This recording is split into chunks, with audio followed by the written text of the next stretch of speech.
5 का lesson number 7, जिसका नाम है MS एक्सेल।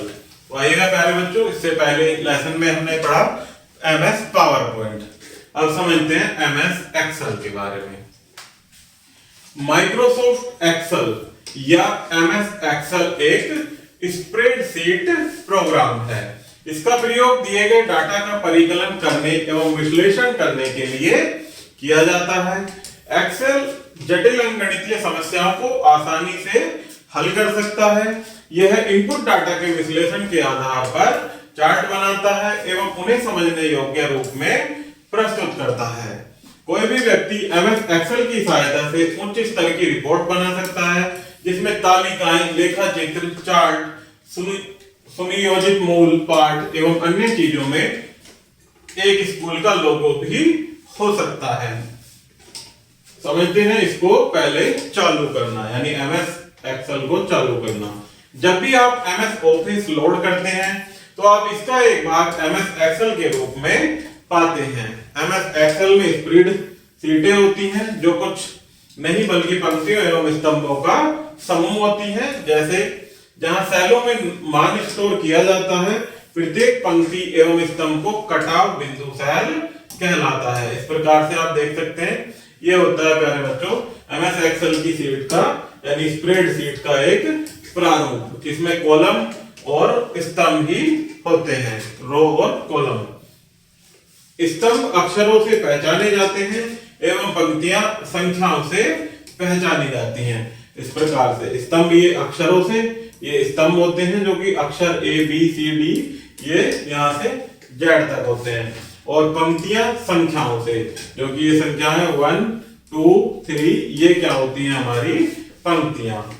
तो इसमें जैसा कि MS ऑफिस प्रत्येक पैकेज में होता है, वैसे ही एक्सेल में भी अनेक टूलबार जैसे फॉर्मेटिंग, स्टैंडर्ड टूलबार आदि होते हैं। आगे बढ़ते हैं प्यारे बच्चों एक्सेल वर्कशीट के भाग। अब एक नई स्प्रेडशीट खोलते समय एक्सेल विंडो के भागों पर विचार करेंगे। सबसे पहली होती है टाइटल बार। जैसा कि पहले समझाया जा चुका है कि यह प्रोग्राम के नाम, मैक्सिमाइज बटन, मिनिमाइज बटन एवं एग्जिस्ट बटन को दर्शाता है। नेक्स्ट होता है स्प्रेडशीट। पहले बताया जा चुका है कि इसमें पंक्तियां एवं स्तंभ होते हैं, इस प्रकार से। नेक्स्ट होता है मेन्यू बार। इसमें यूजर की मदद करने के लिए विभिन्न मेन्यू होते हैं। नेक्स्ट है प्यारे बच्चों स्टैंडर्ड टूल बार। इसमें कुछ विशेष कार्यों के लिए शॉर्टकट आइकन्स होते हैं। नेक्स्ट होता है फॉर्मेटिंग बार। यह बार सेल की विषय वस्तु को दर्शाता है, जिसमें कुछ मूल पाठ या सूत्र होते हैं। नेक्स्ट है 6 वर्तमान कालीन स्थिति में सेल में पॉइंटर होता है, जो एक हाईलाइट हुआ बॉक्स होता है। नेक्स्ट पॉइंट है एक एक्सेल फाइल में कुछ स्प्रेडशीटें होती हैं। यह फाइल वर्कबुक कहलाती है। जो स्प्रेडशीटें होती हैं पावर पॉइंट में प्यारे बच्चों क्या कहलाती हैं? वर्कबुक। नेक्स्ट है स्प्रेडशीट में चलना। कुछ विशेष कमांड्स होती हैं जिनकी सहायता से आप स्प्रेडशीट में कहीं भी जा सकते हैं जहां आप चाहते हैं। कुछ कमांड्स होती हैं प्यारे बच्चों जो कि शॉर्टकट कमांड होती हैं, जैसे ऑल्ट के साथ पेज डाउन, ऑल्ट के साथ पेज अन और कंट्रोल एंड। इसी तरह से कंट्रोल होम जो कि स्तंभ की तरफ पहुंच जाता है, और एंड के साथ प्लस एंटर कर देते हैं तो आखिरी सेल पर पहुंच जाते हैं। होम पंक्ति के आरंभ में जाना, एंड समाप्ति पर आना।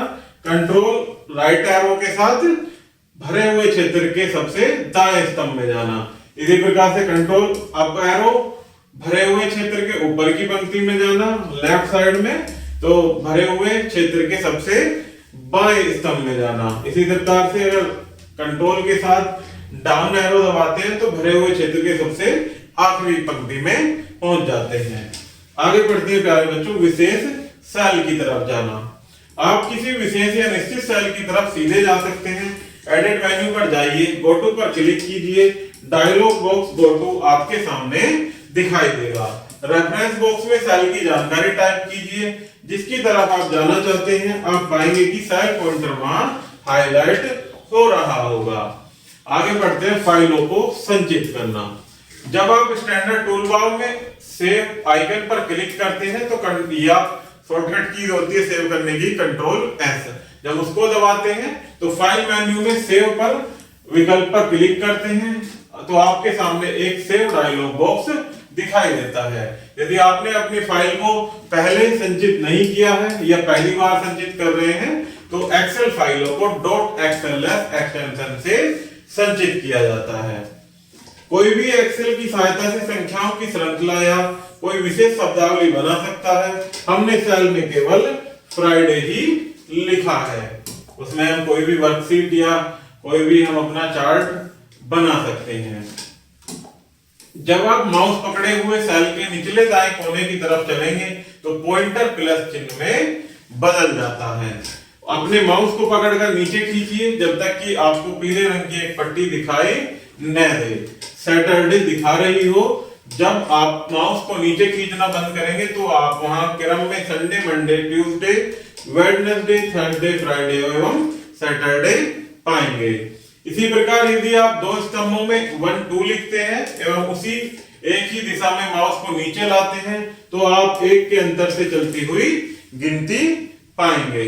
आगे बढ़ते हैं प्यारे बच्चों, फॉर्मूले का प्रयोग करना। हम केवल एक सेल में गणितीय फॉर्मूला डाल सकते हैं जिससे तेजी और आसानी से परिकलन होता है। आइए 10 संख्याओं को जोड़ने के लिए सक्रिय सेल C12 में फॉर्मूला डालते हैं। सक्रिय सेल में फॉर्मूला डालने से पहले हम यह सुनिश्चित कर लेना चाहिए कि वह खाली है।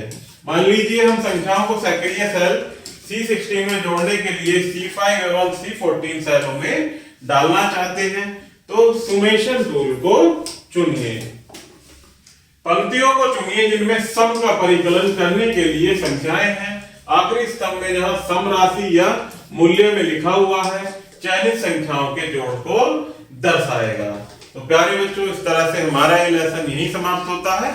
आई होप कि आपको यह वीडियो जरूर पसंद आई होगी। धन्यवाद।